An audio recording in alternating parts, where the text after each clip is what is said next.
CIRS, or chronic inflammatory response syndrome, happens when someone is genetically predisposed to being really bad at eliminating a biotoxin and counters that biotoxin.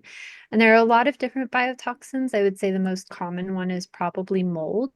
Another one that's very common would be Lyme or tick-borne illnesses. But there are other ones too, like they can actually identify through, it's a genetic test called haplotype testing. They can test you for those genes that make you predisposed to being sensitive to biotoxins. Welcome to Your Indoor Air podcast, brought to you by Change the Air Foundation. My name is Kendra Seymour, and today we're diving into an important and often misunderstood condition, chronic inflammatory response syndrome, or CIRS. Now, CIRS is one of the potential diagnoses for an individual who becomes ill after living or working in a mold and water damage environment. So to help us understand this condition, I'm joined by Barbara Williams and Jacie Gregory, founders of the CIRS Group, and they're going to be sharing their personal journey with CIRS and what led them to create this unique community and how, it really helps others facing similar challenges. And we're also going to discuss some of the obstacles that come along with a CIRS diagnosis and, more importantly, how to navigate them. So Barbara, Jacie, thank you so much for being here. Thank you for having us. Yeah, we're excited to be here. You guys have a wonderful podcast, and I will link to it, at the end. But everyone listening, you're in for a treat. I love listening to both of you talk about your journey and your experiences and the good, the bad, and the ugly. And I think everyone's in for a real treat today. Now, well, thank you. Just a little bit about our guest, in case you don't know them. Barbara is a business and health coach, CIRS and ADHD educator and patient, co-founder of the CIRSgroup.com with Jacie Gregory, writer, speaker, podcaster, and a big fan of freedom. Jacie Gregory is a CIRS patient, proficiency partner, published author, and co-founder of the CIRS Group, an online community for people healing from CIRS.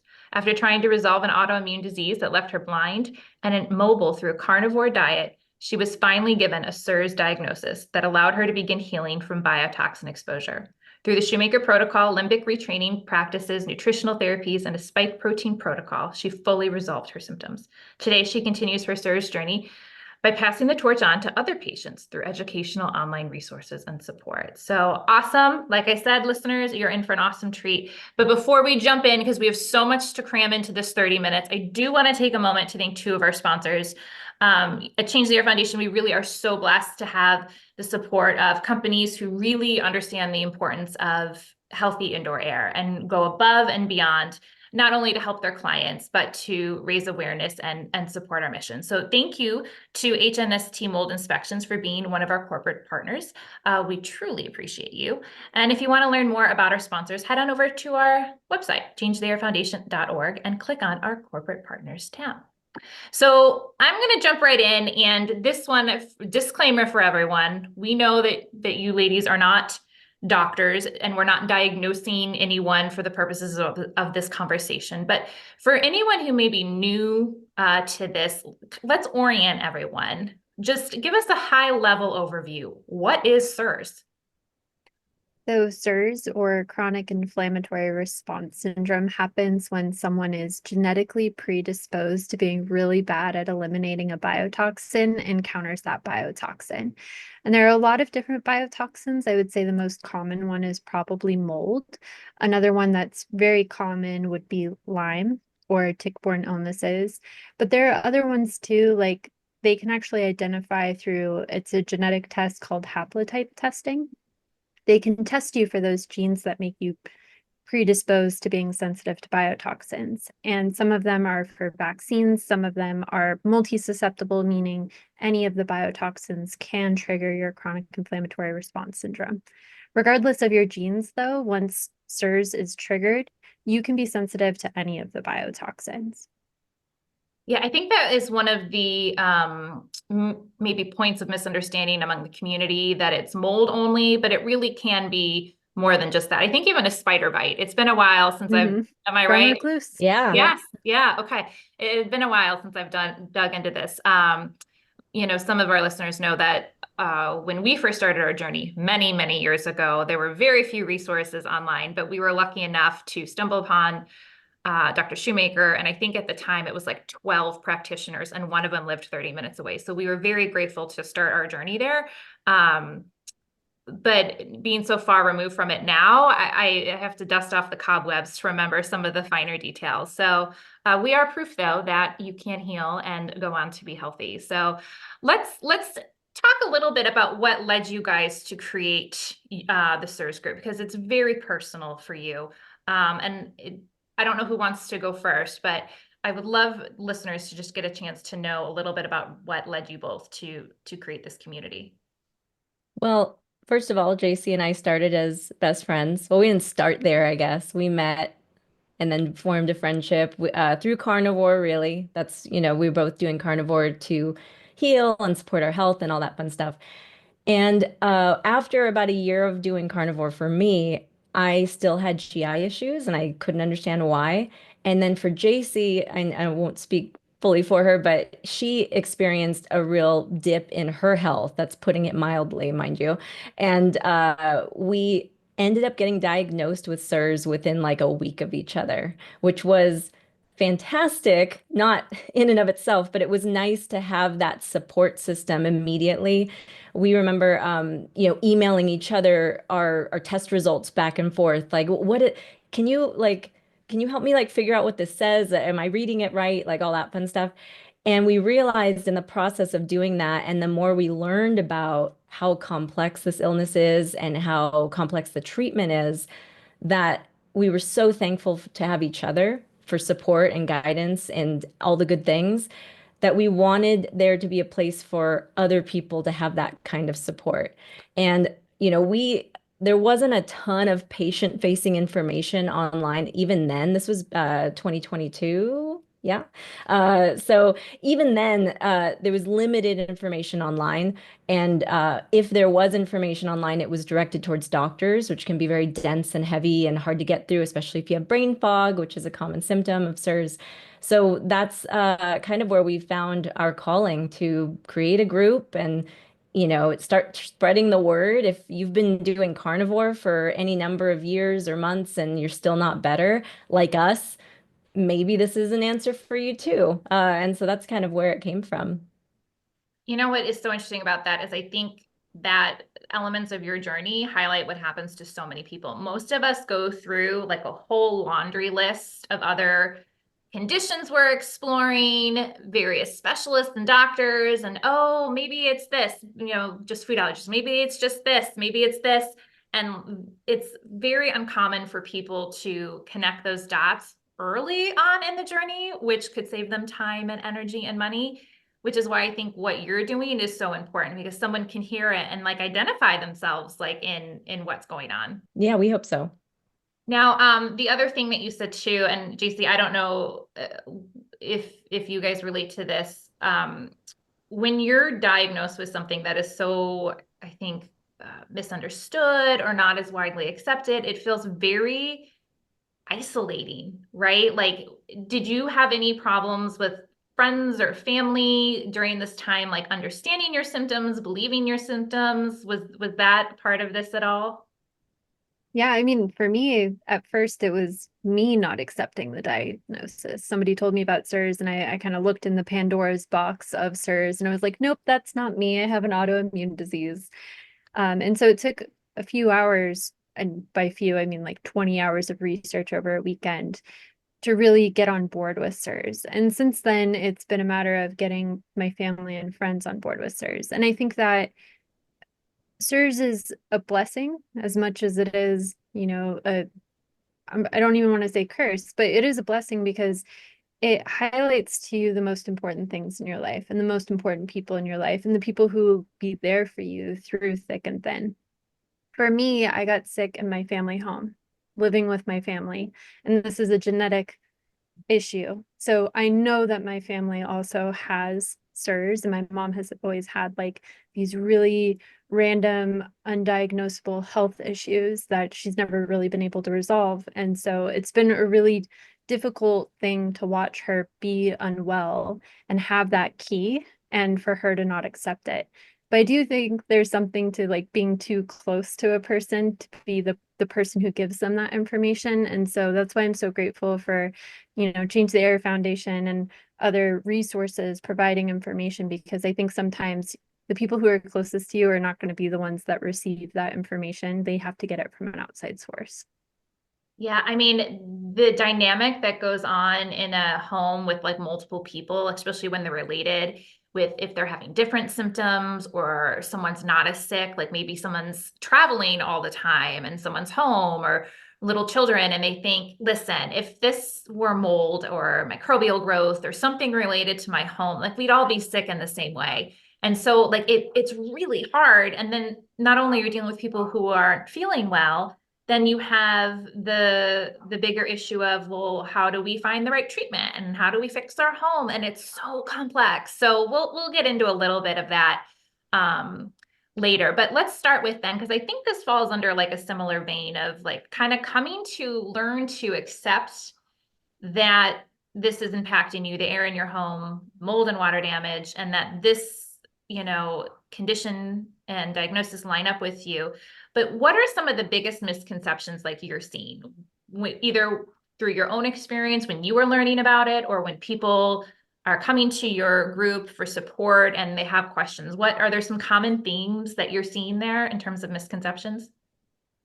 I think the biggest misconception I see is because CIRS is a multi-system, multi-symptom illness, it presents differently in so many different people. For me, it triggered an autoimmune disease, which was like an extra layer to the symptoms that I experienced. For a lot of people, it seems like they have one archetypal symptom, and it's the one thing they want to resolve, whether it's migraines, chronic fatigue, maybe they do have an autoimmune disease that was triggered, arthritis. And it's really hard for them to reconcile the fact that CIRS is everyone with all of those different symptoms is experiencing CIRS. And the reason why that happens, just to get into it a little bit, Yeah, is please. it's chronic inflammatory response syndrome. So it's not the direct impact of the biotoxins necessarily, it's the reaction of your immune system. So that genetic predisposition means we're not able to create the antibodies that would remove the biotoxins for us. So you launch this innate immune response that's never able to hand off to the adaptive immune response that would create the antibodies. So what is really harming you is your immune system. Your body is fighting so hard to help you heal that it's starting to hurt you. And I think it hits our weakest link. So for some people, it's going to be chronic fatigue. For some people, it's going to trigger an autoimmune disease. For some people, it's going to be chronic migraines. So we all experience CIRS a little bit differently. The good news is the protocol that we follow, the Shoemaker Protocol, treats all of them. Mhm. So that's a good segue then into the next question. So I think sometimes people who are made sick from mold will say, I have CIRS. And not everyone, I think, understands there's actually very specific criteria that you have to meet to be diagnosed with that. So I know you're not a doctor. Can you give us a little like high level overview of what that looks like when it comes to diagnosing someone with this? Sure. The main things that a doctor is looking for when diagnosing is a history of exposure, which can be hard to remember. Oftentimes, I mean, there are things that I remember like way after starting the protocol where I think, oh, wait, that was questionable too, wasn't it? It wasn't just that restaurant I worked in for, a few months. It was the house I grew up in or whatever.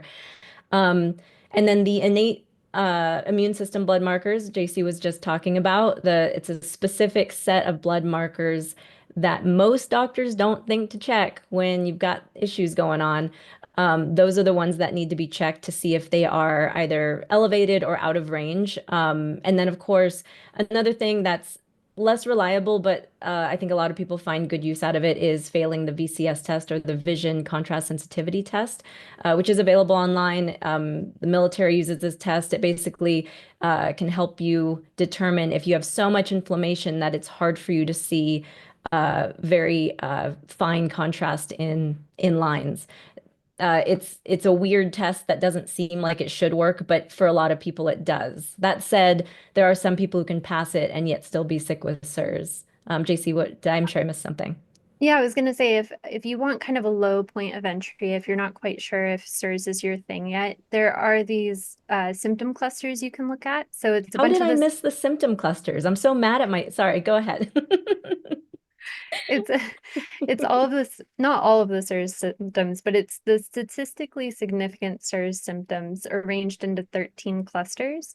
And if you identify you have a symptom in a cluster, you would count that towards your total cluster count. And if you have 8 of the 13 symptom clusters, it's like you have a 98.5% chance that those innate immune markers are going to be out of range. So it's a really easy way. You can find them for free online just to gauge if CIRS might be something you want to look into. Yeah, and I remember taking that like early on, and there's like directions, and I think I took the free version, and you check your lighting, and you're thinking like, this is going to tell us something, this test that I take home on the computer, but it is an interesting entry point. We can try to link to that in the show notes along with some more information. I think one of the things I was surprised by, I remember sitting in our doctor's office, and we were all like being evaluated, and even like my daughter had like classic symptoms, like check, check, check, check, check, like easy. And I was a little bit more borderline. And so they're like, I don't know if we can technically say you have CIRS, but that wasn't to say that I wasn't being like impacted. In hindsight, though, looking back at like some of the criteria, I'm like, I wonder if I I didn't think about the symptom applying to me. I don't know if you guys see that at all. Yeah, all the I think, time. yeah, a common one is vertigo is one of the symptoms, and different people experience vertigo differently. So for some people, it'll feel like they're on a boat. For some people, it'll be like the room is spinning. Some people will have more like a Meniere's presentation where they like literally have to put their head between their legs, otherwise they feel like they're going to puke. So a lot of the symptoms are very generic, and a lot of them, I think we just socially accept them as norm. Like if you're waking up in the middle of the night to pee or you get headaches, we say that's normal, Right. but it's not. If you statistically normal representation of the symptom clusters is 2 symptoms versus if you're a CIRS patient and you're checking more than 1 or 2 symptoms as you're commonly experiencing these things. I think it's worth looking into CIRS if you have more than 3 or 4, because it's not normal. We shouldn't normalize having health issues or symptoms as a society, but that's a different problem. Yeah, yeah. And we'll try, I think, is the criteria publicly available? I know I have it, but okay, we'll try to link to that, and maybe I can get a link from you. So We have a people, handy little infographic Jacie made. perfect. Yeah. I love it. I'm all about links so that people Yeah. don't have to go hunting for it, and we make it as easy as possible for people to find the information that they need.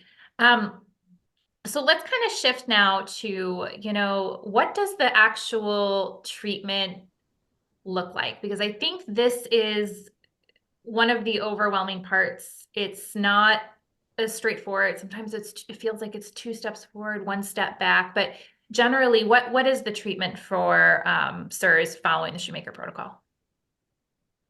Well, the super simple way of saying it, and it is not actually the simple, but it's get out of exposure, take binders, bind the toxins, and repair the body and the brain. Like, technically, that's as simple as it is. The problem, though, is step 1, get out of exposure, can be very complicated. I'm sure your audience knows all about all the fun things that can go wrong in the environment and any other exposure that they might, if they travel, if they go to the store. There's just so many different places you could potentially get exposed. And then, of course, taking the binders can be complicated because maybe you won't tolerate them very well, and you have to kind of play with your dose and figure out when to start them. Do you need to move first, or go, or remediate first and then do it, and all of that fun stuff. And then, of course, repairing. That's actually the spot that I'm kind of stuck in right now. I feel good. I feel out of exposure. My home is clean. I'm not taking the binders anymore, but I'm still dealing with GI issues, some anxiety, and some sleep issues. And so I know there's something else that needs to be repaired and fixed. And that's the part that I'm kind of, swimming through myself. JC, what do you think? Yeah, the Shoemaker Protocol, it's nice because it's set up with 12 steps. And to Barbara's point, you only need to do 1, 2, and 12, which is VIP, vasoactive intestinal peptide, which is a nasal spray that helps restore any sort of neural atrophy you may have experienced from being exposed to the biotoxin. So everyone does 1, 2, and 12. Most people also have to do some of the steps in between, but it's really on a patient by patient basis. So even though there's 12 steps, there's only 3 that everyone really has to do. And then steps, 3 through 11 are kind of more a choose your own adventure based on your symptoms. Yeah. Right. Well, as a type A person, I appreciate a nice plan, and I like to know the direction that I'm moving. I think it's always helpful to feel like you're making like progress, right? Because let's talk about then timeline for a minute, like either in your own experience or just from your group and doing all of the work with all the Shoemaker doctors and things. What does average treatment timeline look like for people? Is that something we can put a rough estimate to, or? Uh, Step 1 is the hardest part for most people getting out of exposure. So if we exclude that from the timeline, most people fully resolve symptoms in 12 to 18 months. However, most of us have side quests that we have to do in order to fully heal. To Barbara's point, there's something else that needs to be fixed. In my bio that you presented, it mentioned nutritional therapies, Olympic retraining practices, and a spike protein protocol. And I truly believe I would not have fully resolved my symptoms without those 3 pieces. And those aren't technically part of the Shoemaker protocol. Yeah. So I do think that everyone's going to have kind of their own timeline, but really getting out of exposure is most people's hardest part. Wouldn't you say, Barbara? Yeah. Yeah. I wish it wasn't, but it's so, I mean, we don't need to tell Kendra how how hard it is to get a safe building and again, safe, not perfect, but Yeah. safe. Yeah. And that part, people have so much, they have emotions attached sometimes. Maybe it's their family home, or it's a home, the first home they ever bought, or they love where they live, and maybe where they live is like hurricane prone Florida. You know what I like? There's a lot of emotions that I think people can get, and understandably so, stuck Yeah. behind as they try to get out of exposure. So that's, yeah, I think that's one of many reasons why it's so hard, not to mention how complicated. Okay, yes, my house does have mold, and yes, I have the money to remediate. Cool, awesome. But where exactly is the problem? And if we Yeah. start opening up this wall, is it going to be done right, or am I actually going to make my environment worse? Like there's just like a lot of like even if you have the resources, there are like decisions that need to be made, and patience and a lot of other things come into play to get yourself out of that bad situation. Yeah. And I think that's a hard thing for people to wrap their head around, that it, for as much as I like a plan, it's not always going to be like do A, then B, then C, then D.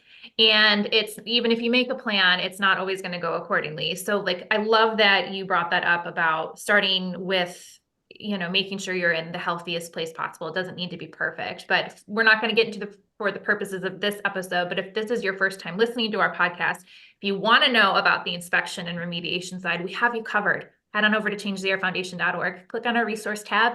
The very first thing is to start here, and I will take you step by step through the process, because it can be a little overwhelming, and you can definitely take some wrong turns and left turns, and I've been there. But that is good to know in terms of people having kind of almost maybe a more realistic understanding that you aren't gonna like get better overnight. I think we're kind of used to like, give me the antibiotic and in 48 hours I'm good. And it's a little bit more involved than that, but doable, definitely doable. Yeah, But I mean, oh, go oh, ahead. sorry, just to add, think about how long potentially you were in exposure. Maybe for some people, they grew up in a moldy basement, like that's where their bedroom was, and like they've just been inundated with their system with toxins and awfulness. It does take time to clear those things out and to get your body back into the right spot so that it can support its own healing and all of that fun stuff. So I think that's part of the reason. This isn't like oh, I just oops got a cut and it's infected. Now I take antibiotics. Like that's a very quick process. This is such, Rome wasn't built in a day. And so you've Mhm. got to like take the time to unbuild it, I suppose, as the healing process goes. No, absolutely. And it's a marathon, like not a sprint. And I think that part of this is it's not only physically draining and emotionally draining, it's mentally, it can be exhausting, which is why support groups and connecting with people like yourself and platforms where you can kind of have that support is so important. Because the other piece that we can get into a little bit more is the budget side. Like, we know the home side is expensive, fixing the home, but so is treatment. Like, it is very hard to find a practitioner who will take insurance. And, whether it's the cost of seeing the doctor and the supplements, it gets so expensive so fast. So having lived this journey, do you guys have any tips for people who, like most of us, are navigating this on a budget? Like, how do you approach this? For me, I was on a very limited budget when I first started treatment, to the point where I would have to kind of pause to save up to afford my next appointment and next medications. But it was worth it to me, even in that slower timeline, because I got my brain back, which then allowed me to do more work so that I could make more income. So I would say, even if you're on a limited income and you don't feel like this is movable, if you just take it one step at a time, I still think it's worth it, even if, your timeline for healing might be slower. And then the second thing I would say is don't cut corners. I think a lot of people try and skip, especially the first step, remove yourself from exposure. And then all of that time and money you're putting into treatment is kind of wasted. Maybe not 100%, maybe you get some symptom relief and that is worth it to you. And I want to validate that. But for most people, if they don't get step one down and they're putting all of this time and money into different treatments, different protocols, whether it's CIRS, or I know that I came from a point of, before I found CIRS, I tried a lot of different things. And so I already had a lot of, medical debt accumulated at that point. But really, you can't cut corners. Getting out of exposure is the most important part. And then everything else is just one step at a time. So do it as you can afford it. But I'm sure Barbara has more practical tips. I mean, no, I think what you said was as practical as it gets and was a really good route for me to take as well. I had to kind of do the same thing. But I would also say one other thing that people can consider, and I want to bring this up because so many of the Shoemaker doctors are limited on who they can see, like statewide, and state-wise. And so if you happen to live in a state that doesn't have a CIRS doctor, and maybe you can't afford the, two or three literally doctors that can see patients over state lines. The other option, it's not optimal, is if you can find a general practitioner, your normal doctor who is willing to say, "Oh, yep, you do have kind of high cholesterol. Let's give you this old school cholesterol binder, which is cholestyramine or Welchol, and but then you also on your team, you go find a proficiency partner coach who's going to be a lot less expensive, but still have hopefully a lot of experience working with patients so they can kind of keep their eye out for you on pitfalls, give you unique suggestions, kind of like create your team where, okay, you do have this insurance covered doctor who doesn't really know about CIRS, but is willing to play along. And then you have this coach who really does know CIRS. They're plugged into the Shoemaker community, so they have their own resources and support to help you. That's one way of kind of like, again, I wouldn't recommend it, but I'm talking, if you really do not have the funds to go and get that, CIRS certified practitioner, doctor that you can work with, that might be a second best option to go that way. But yeah, there's some savings that you can do that way. But again, I want to double down on what Jacie said. Did not cut corners. There are some pricey tests like the NeuroQuant, which is a brain MRI scan to see how your brain's doing. The Genie test, which is a different genetic test that actually shows the different genes and how they're up or down regulated as a result of your immune system response. And then, of course, the environmental tests that I know we've all talked about that together, the dust tests and everything else that you can do to make your environment safe. Those are tests that might be pricey up front, but they can save you time and money and energy in the long run. So again, it's kind of like what Jacie said, she saved for these things and did it when she could. If you have the patience to do that and you know, okay, this test is $750, that sucks, but I can save that in the next 3 months, then maybe that's your goal, to put away money and be able to do that. So yeah, that's what I would recommend. Yeah, I remember having the conversation with the doctor and being like, we have to prioritize funds here. Like, I only have X amount. Like, where is this best spent? What is we need to know? What is nice to know, and Yep. let's start with what we need to know in order to move forward effectively. And I do like, and I know I say this all the time on the podcast, but I think it's important for people to hear, like, we often have to do the best we can with our circumstances. Yeah. And then make a choice and move forward with it. And so I know you probably talk in your group, and that will be a resource I'm sure people can look into and join if they're interested for additional tips like that. But I think that's a super practical tip. So thank you for that. So the other thing I want to talk about, because I feel like this is such a real part of this journey, is like, how do you handle setbacks? Like, do you have any advice for people who are like, oh, I was doing great, and now, it was either an exposure or something, and now they have a setback, and it can just feel so defeating and overwhelming? Yeah, I have a friend, her name is Sally Norton. She does a lot of research on oxalates.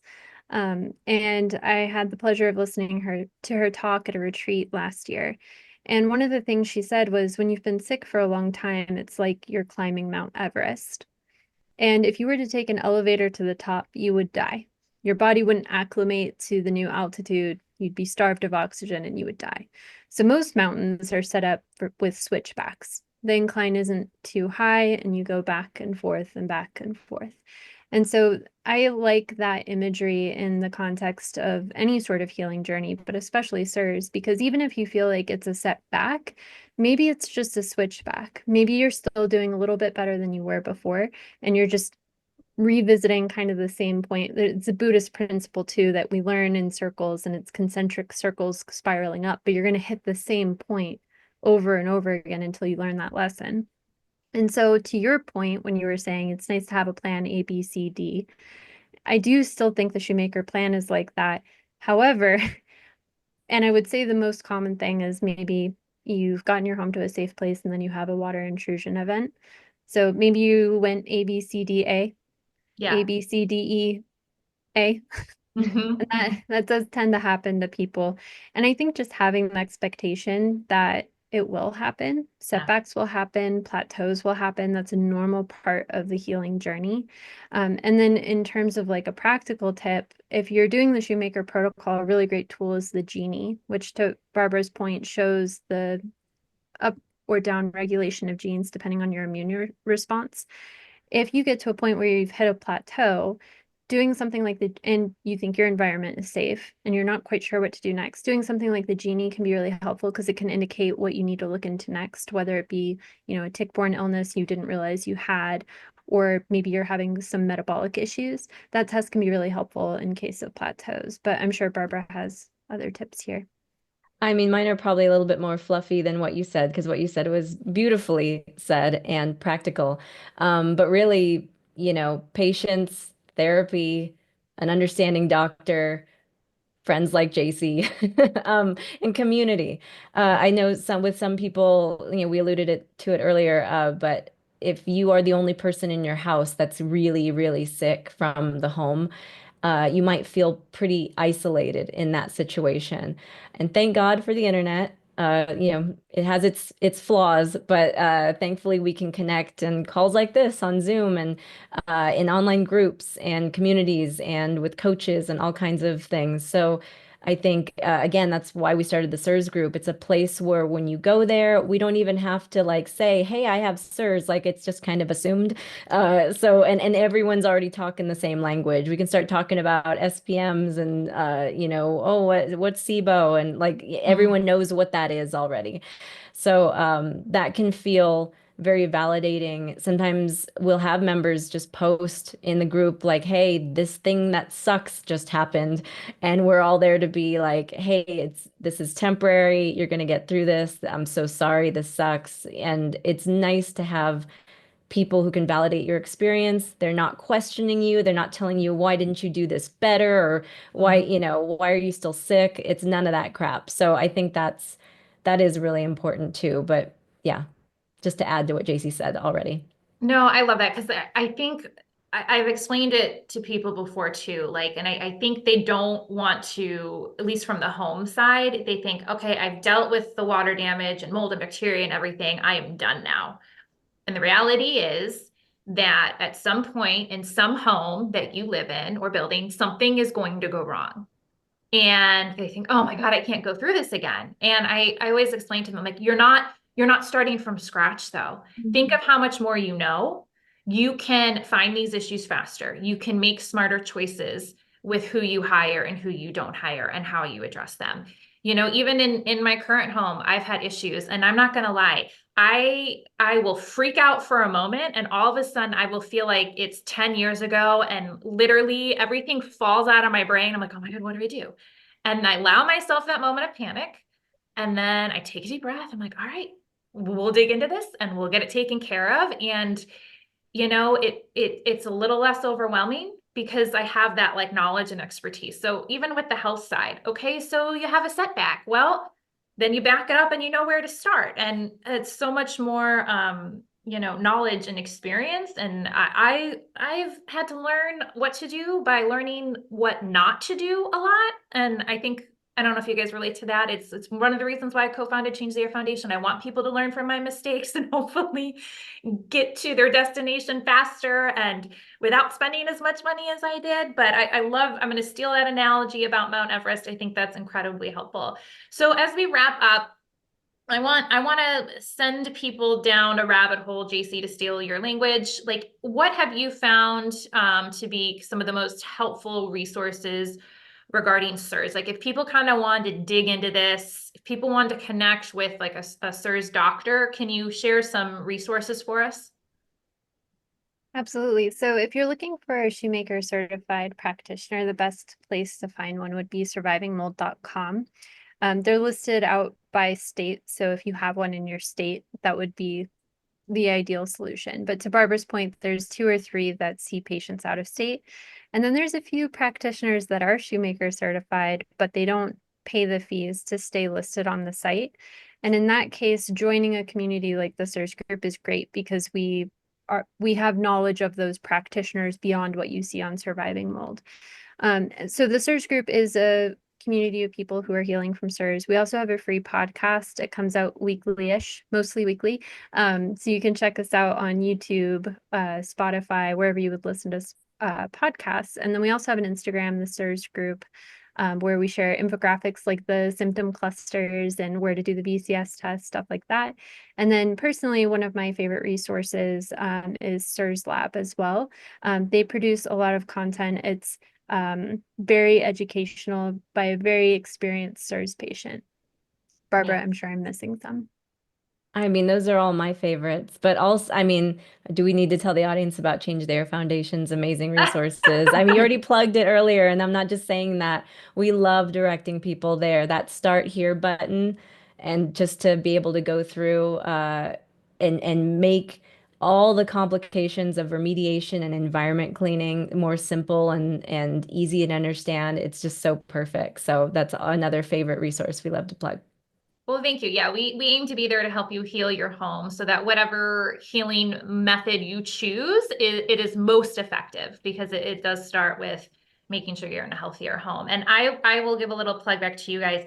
I love on your Instagram that you literally break down. It'll be like, what is the BCS test? And you can like swipe through and you get, or, what about genetics? And it's very accessible to like the average person. You don't need a medical degree because to your point, a lot of the information out there when I was starting, it was geared towards other doctors. And I was like, I need like a dictionary to understand some of this and like recall my biology Yeah, from we don't need to college that I understand. hadn't used. Yeah. the mitochondrial function Right? Yeah, and the where the powerhouse of process is breaking down.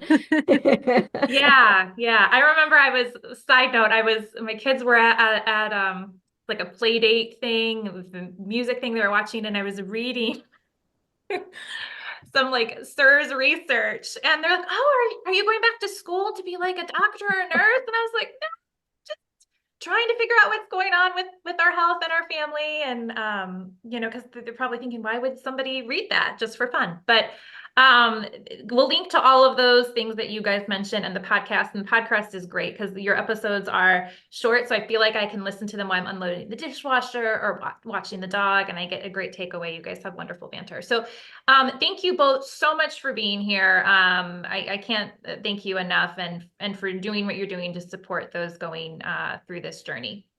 Thank you so much. It was so much fun. I love chatting with you, whether it's for our podcast, your podcast, some random event. I'm excited. Thank you.